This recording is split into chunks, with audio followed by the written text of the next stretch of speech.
This is not a request for me.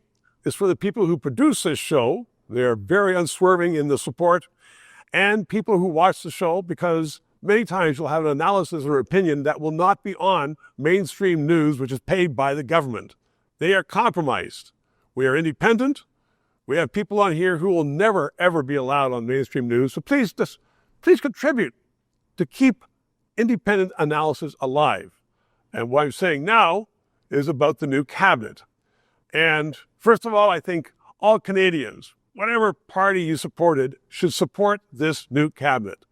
Give Carney and his people a chance, because Canada needs a strong government. We need a government that has our support to try to get ourselves out of this mess that the Trudeau government of the last 10 years created. We all know it, whether it be the economy, whether it be immigration, whether it be the social issues, whether it be the North, whether it be our military. The last 10 years has been a disastrous government.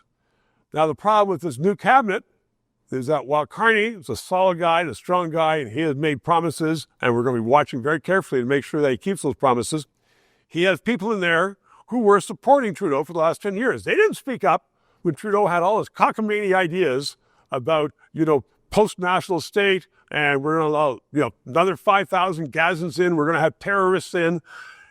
Nobody stood up and said, we got to change this. And some of those people are back in this cabinet. And I hope they've learned their lesson, or that Carney is going to keep them under wraps.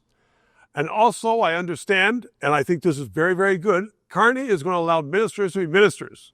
For the last 10 years, the government's been run out of the Prime Minister's office. We've had ministers who are morons, which is good, because they didn't know how to do anything.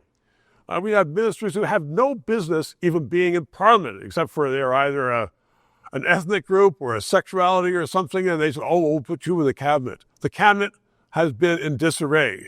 And with this cabinet move, we all should hope that Carney understands responsible government, and that he understands cabinet government, and ministers need to make their own decisions within the framework of what the government's intending to do, and not at all run by one person or two people in the Prime Minister's office. Now, there are oddities about this cabinet. For instance, this fellow from Vancouver, he was this guy, Robertson. He was the Vancouver mayor. He made all kinds of commitments when he became mayor, and by the time he left office, he had not fulfilled one commitment. The streets are a shambles, there's drugs everywhere, housing is what's skyrocketing, and now he's a minister of housing. The only thing we can say about him is that I hope he has learned from his mistakes, and that he knows that what he was doing before was absolutely abysmal for housing, and that he does a better job now that he has been through that episode. We have other ministers who are first time in Parliament, but they've been in business, and we need people who are going to be putting Canada on an even footing. Some people say evil, no, even. So let's all plug for the Prime Minister, support him, criticize him when criticism is due, but let's hope for a better Canada. We all deserve it. To those of you who have subscribed and donated, a heartfelt thank you. You're keeping us on the air.